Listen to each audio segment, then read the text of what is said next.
राहुल गांधी कभी बागेश्वर को नहीं घुमा रहे थे, लेकिन राहुल गांधी के पार्टी के लोग बागेश्वर को घुमा रहे हैं। राहुल गांधी का पॉलिटिकल एजेंडा ईवीएम का एजेंडा है। राहुल गांधी का पॉलिटिकल एजेंडा वो लगातार कह रहे हैं कि जिसकी जितनी संख्या भारी उसकी उतनी भागीदारी, उसकी इतनी हिस्सेदारी।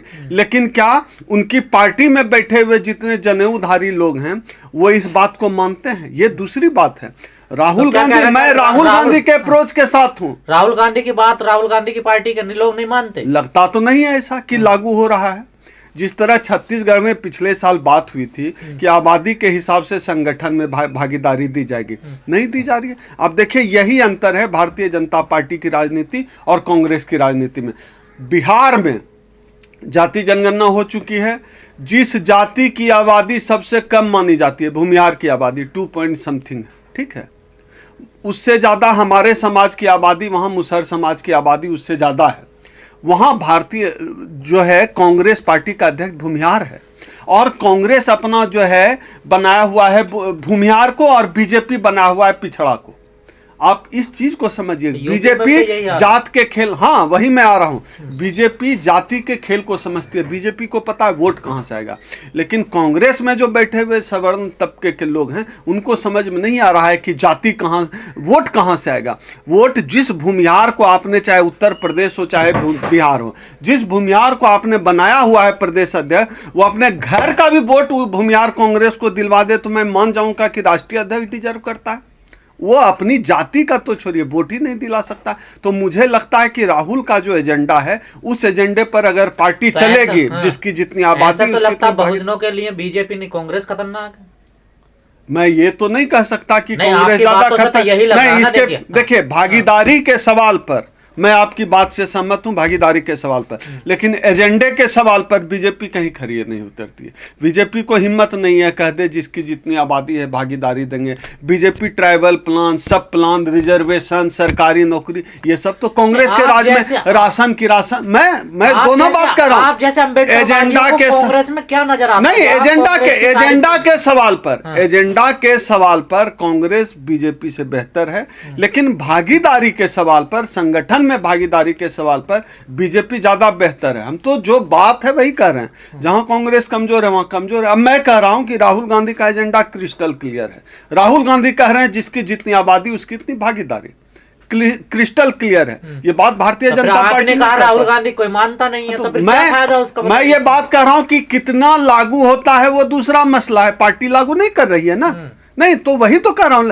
लेकिन बीजेपी में है कि संगठन में भागीदारी है। भले ही स्टूल पे बैठाएगा लेकिन मंच पे ले जाएगा केशव प्रसाद मौर्य को। भले ही जो है वो जमीन पे बैठा दें लेकिन वो पार्टी में लाएंगे। सीएम, आप गूंगा सीएम रहें, बहरा सीएम रहें, लेकिन वो सीएम बनाएंगे, भागीदारी देंगे। तो भारतीय जनता पार्टी संगठन के अंदर भी भागीदारी देती है। यही कमी है, अंतर है भारतीय जनता पार्टी और कांग्रेस में। कांग्रेस, अगर राहुल गांधी की कांग्रेस होगी तो वह कांग्रेस जो है दलितों के लिए बेहतर होगी, क्योंकि उनके एजेंडे दलितों के पक्ष में है। कांग्रेस ने दिया है दलितों को, मैं तो कह रहा हूं भारतीय जनता पार्टी ने छीना है। तमाम सरकारी संस्थान इस देश में किसने? भारतीय जनता पार्टी ने दिए।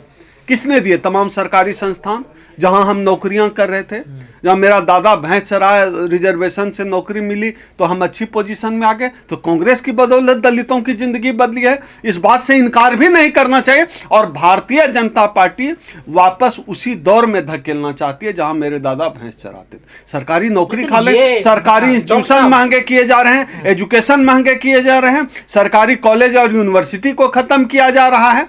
ये भारतीय जनता पार्टी। डॉक्टर साहब, आपके महापुरुष तो ये कहते रहे हैं अपने बातों में कि कांग्रेस कभी भी दलितों का भला नहीं कर सकती, और जो दलित कांग्रेस का समर्थन करेगा वो अम्बेडकरवादी नहीं हो सकता। अब देखिए हर आदमी का अलग अलग एजेंडा है, कोई भी कुछ कह सकता है। अब जिस की आप बात कर रहे हैं कांसीराम साहब, कांसीराम साहब ने मायावती को बनाया, मायावती ब्राह्मण सम्मेलन करा रही है, फिर उसको आप कैसे देखते हैं? सतीश मिश्रा को सब कुछ बना दिया, उसको कैसे देखते हैं? वो तो परशुराम की जय जयकार करा रही है, परशुराम मंदिर बनाने की बात होती है, ब्राह्मण सम्मेलन होता है, उसको आप कैसे देखते हैं? उसको अम्बेडकरवादी नजरिए से कैसे देखेंगे? वो तो एक राजनीति स्टैंड है। मैं भी यही कह रहा हूं कि राजनीति अपने तरीके से काम करती है, लेकिन हमें इस बात को मानने से इनकार मैं नहीं करता। कांग्रेस ने अगर हमको दिया है प्लान दिया है, ट्रैवल सब प्लान दिया है, शेड्यूल कास्ट को राशन की राशन में भागीदारी दी है, आरक्षण दिया है, सरकारी नौकरियां पैदा की है कांग्रेस ने, बैंकों का राष्ट्रीयकरण किया तो हमारे लोग, मेरा भाई बहाल हुआ, तो सरकारी बैंक था। पूरा क्यों नहीं हुआ अभी तक कांग्रेस? नहीं, आप सोचिए ना, कम से कम कांग्रेस में जितना लागू किया, हम जैसे लोग तो निकल के आगे, बोलने वाले लोग, अच्छा खाने वाले लोग, अच्छा कपड़ा पहनने वाले लोग, कांग्रेस ने इतना तो कर दिया। अब बीजेपी तो है ना सत्ता में, बीजेपी क्या कर रही है? बीजेपी तो खत्म है। हाँ, संगठन में भागीदारी के सवाल पर कांग्रेस कमजोर है। कांग्रेस को चाहिए कि जाति की राजनीति करे, वोट की राजनीति करे, करना पड़ेगा। भारत में चुनाव ऐसे ही जीता जाना है। और ये भूमिहारों के वजह से सोच लेंगे कि बिहार का दलित पिछड़ा मुसलमान वोट दे देगा कांग्रेस को, इस गलतफहमी में ना रहे। भूमिहार को उत्तर प्रदेश का प्रदेश अध्यक्ष बना के अगर कांग्रेस सोचती है कि जो है वोट मिल जाएगा, तो इनके अंदर, जो कांग्रेस के अंदर जो आरएसएस के लोग हैं, जो बीजेपी के लोग, मनुवादी लोग हैं कांग्रेस के अंदर, उससे निपटना, बीजेपी को निपटने से ज्यादा जो है जरूरी है कि कांग्रेस अपने अंदर के आरएसएस को मारे। इंडिया गठबंधन पर क्या कहना है आपका? इंडिया गठबंधन ही इस देश के दलितों का भविष्य है, क्योंकि भारतीय जनता पार्टी खुले तौर पे एससी एसटी ओबीसी के खिलाफ है, संविधान के खिलाफ है, लोकतंत्र के खिलाफ है। संविधान और लोकतंत्र बचाना है, इंडिया गठबंधन को ही दलितों पिछड़ों को आगे बढ़ाना चाहिए, सपोर्ट करना चाहिए।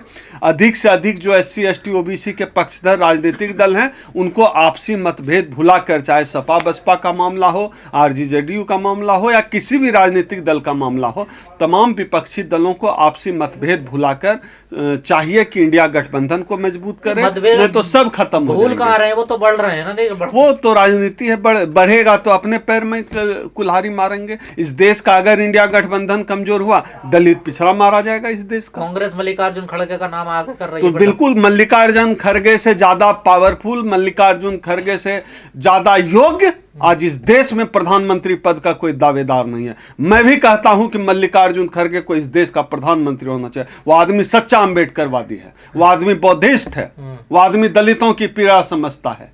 पर उनकी बात आप भूल गए ना, दूसरी पार्टियों में कोई इज्जत नहीं होती है दलितों की। नहीं, अभी आपको जो है कांग्रेस का राष्ट्रीय अध्यक्ष दलित है, और आप कह रहे हैं कि जो है दूसरी पार्टियों में, कांग्रेस में तो सम्मान आपने भी एक बार मल्लिकार्जुन खड़गे का नाम लिया, कांग्रेस में राहुल की कांग्रेस राहुल करते रहे आप भी। नहीं, आज राष्ट्रीय कौन है मल्लिकार्जुन खड़गे? नहीं, ऐसा नहीं है। ऐसा नहीं है कि मल्लिकार्जुन खड़गे को कोई नहीं, किसी कांग्रेसी से आप ऐसा नहीं। देखिए, ये तो बीजेपी का एजेंडा है।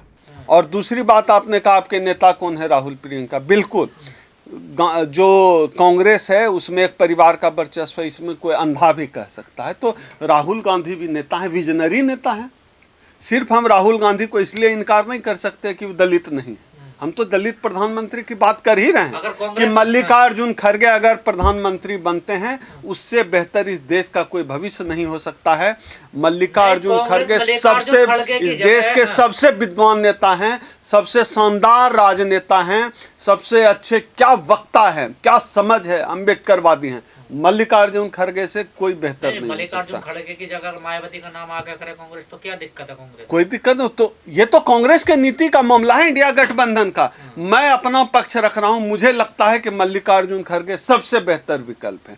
दूसरे नंबर पे मायावती। शासन चलाने का अनुभव कहाँ है मल्लिकार्जुन खड़गे? संगठन चला रहे हैं ना, संगठन चला रहे हैं, प्रशासन चलाने। अब देखिए, ये बीजेपी की भाषा, अब दलित है तो प्रशासन ने चलाए। भाई, इतने लंबे समय से आदमी राजनीति में है, जिंदगी का आधा दशक उन्होंने जो है राजनीति की सेवा किया, उनको अंदाजा नहीं है प्रशासन चलाना। मल्लिकार्जुन खड़गे तमाम दूसरे सवर्ण नेताओं से बेहतर राजनेता हैं, बेहतर प्रशासक हैं। मैं मल्लिकार्जुन खड़गे से बेहतर कोई हो ही नहीं सकता।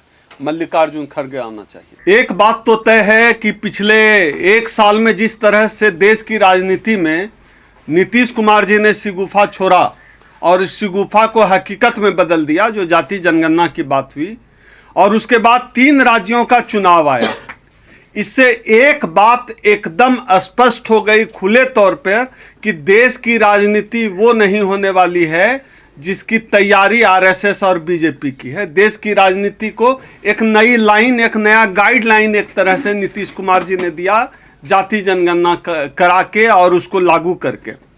असल में क्या है, अब तक हम लोग देख रहे थे कि जाति जनगणना के खिलाफ बीजेपी खुलकर थी, कहीं खुलकर कहीं चुप होकर, लेकिन आमतौर पर यह एक धारणा बन गई कि बीजेपी जाति जनगणना के खिलाफ है, और है भी।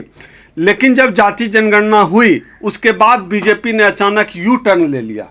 अब बीजेपी के अमित शाह भी कहने लगे कि जो है जाति जनगणना वो कराना चाहते हैं, और बीजेपी के नेता जिस तरह खुलकर पहले जाति जनगणना की बात करते थे, के खिलाफ बात करते थे, अब नहीं कर पा रहे हैं। इसका मतलब है कि 2024 की जो राजनीति है, पूरी राजनीति जो बीजेपी और आरएसएस ने सोच रखी थी कि राम मंदिर के दम पर होगा, वो नहीं होगा। उसके पीछे एक और कारण है। आप देखिए, अभी जो 3 राज्यों के चुनाव हुए, किस तरह से जो है मुख्यमंत्री बनाया गया भारतीय जनता पार्टी द्वारा। कांग्रेस कुछ करती है तो समझ में आता है, भारतीय जनता पार्टी यादव मुख्यमंत्री बना रहे हैं। खेल समझिए इस खेल को। इसका साफ मतलब है कि यह सारा असर जो पूरे देश में जो जाति जनगणना की जो बहस है, जाति जनगणना की जो डिबेट है, उसके असर में बीजेपी भी है, उनको पता है। और उसके साथ साथ तमाम राजनीतिक दलों को पता है। राहुल गांधी तो लगातार कह ही रहे हैं, कांग्रेस तो अब मुझे लगता है बहुजनों के एजेंडे पर ही काम कर रही है। खासतौर पे राहुल गांधी का जो अप्रोच है वो जो है प्रो बहुजन है, वो लगातार कह रहे थे। वो अप्रोच तो फेल हो गया ना राहुल गांधी का, नकार दिया ना, देखिए जनता ने उसे। तो अब जनता ने कह रहे ये मुद्दा बनेगा, अब इसमें 2 चीजें, ये कर दिया वो कर दिया, लेकिन जनता ने तो नकार दिया ना। नहीं, मैं दूसरी बात कह रहा हूँ, अब राहुल गांधी कोई बात कह रहे हैं, अब राहुल गांधी की पार्टी के लोग उसको कितना फॉलो कर रहे हैं ये दूसरी बात है। राहुल गांधी के बारे में मैं एक बात स्पष्ट तौर पर, मैं राहुल गांधी से मिला भी हूं, मैं उनकी राजनीति को जितना देखता और समझता हूं, एक बात तो दावे के साथ कहता हूं कि राहुल गांधी झूठा आदमी नहीं है। राहुल गांधी अगर कोई बात कह रहा है तो नकली बात नहीं कहता। हाँ, आप जो बात कर रहे हैं वो जो फेल होने का एजेंडा है, आप बताइए।